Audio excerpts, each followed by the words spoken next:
নমস্কার, নকশি খাতায় আপনাদের সবাইকে স্বাগত। কেমন আছেন সকলে? আশা করি শান্তিতে আছেন, সুস্থ আছেন। আজ একটি ছোট্ট গল্প পড়ব। গল্পটির নাম পুনর্মিলন, লেখা রাজশেখর বসু। মহাকবি ভাস রচিত মধ্যম নাটিকার আখ্যান ভাগ কিঞ্চিত অদল বদল করিয়া বলিতেছি। পঞ্চপাণ্ডব বিন্ধ্যাবটিতে মৃগয়া করিতে গিয়াছেন। মধ্যম পাণ্ডব একটু বেশি চঞ্চল ও দুঃসাহসিক, তাই দল হইতে ছিটকাইয়া পথভ্রষ্ট হইয়া বনমধ্যে ঘুরিয়া বেড়াইতেছেন। সহসা একটি রাক্ষস তাহার সম্মুখে আসিয়া বলিল, যুদ্ধাং দেহি। রাক্ষসটি তরুণ, আষাঢ়ের সজল জলদ তুল্য তাহার কান্তি, কণ্ঠস্বরে বাল্যের মধুরতা, যৌবনের গাম্ভীর্য এখনো দ্বন্দ্ব করিতেছে। তাহাকে দেখিয়া ভীমের মনে যুগপৎ বীর ও বাৎসল্য রসের সঞ্চার হইল।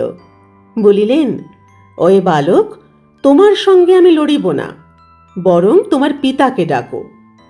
রাক্ষস ঘাড় নাড়িয়া বলিল, চাতুরি চলিবে না, হয় যুদ্ধ করো, নতুবা পরাজয় স্বীকার করিয়া আমার সঙ্গে চলো। আমার জননী ব্রত পালন করিয়া অভুক্ত আছেন, আজ তাহার পারো না, একটি হৃষ্টপুষ্ট মানুষ আনিতে বলিয়াছেন। তোমাকে বেশ স্থূলকায় দেখিতেছি, তোমার দ্বারাই তাহার ক্ষুণ্ণিবৃত্তি হইবে। ভীমের কৌতূহল হইল, বলিলেন, বেশ, চলো।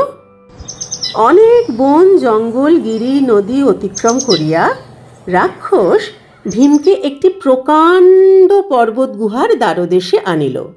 ডাকিল, মাতো, আহার্য উপস্থিত।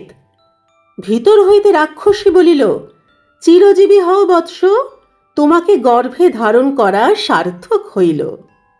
অতঃপর ভীম রোমাঞ্চিত হইয়া শুনিলেন, রাক্ষসী তাহার এক চেটিকে বলিতেছে, হঞ্জে, মনুষ্যটিকে বড় বড় করিয়া কর্তন করো, উত্তম রূপে সিদ্ধ হইলে কিঞ্চিত গন্ধক স্ফোটন দিয়া সন্তলন করিয়া নামাইও। বক্ষস্থল বাহুদ্বয় ছেলের জন্য রাখিও, পদদ্বয় তোমার, মুন্ডটি আমি খাইব। রাক্ষস বলিল, মাতো, একবার বাহিরে আসিয়া দেখো কেমন শিকার আনিয়াছি। রাক্ষসী বলিল, ও আর দেখিব কি, সব মানুষই সমান, ভালো করিয়া রাঁধিলে কে ঋষি কে চণ্ডাল টের পাওয়া যায় না। আমার এখন সময় নাই, চুল বাঁধিতেছি। রাক্ষস বলিল, চুল বাঁধা এখন থাকুক, একবার বাহিরে আসিয়া দেখো। পুত্রের নির্বন্ধাতিশয় রাক্ষসী গুহা হইতে নির্গত হইয়া বাহিরে আসিল।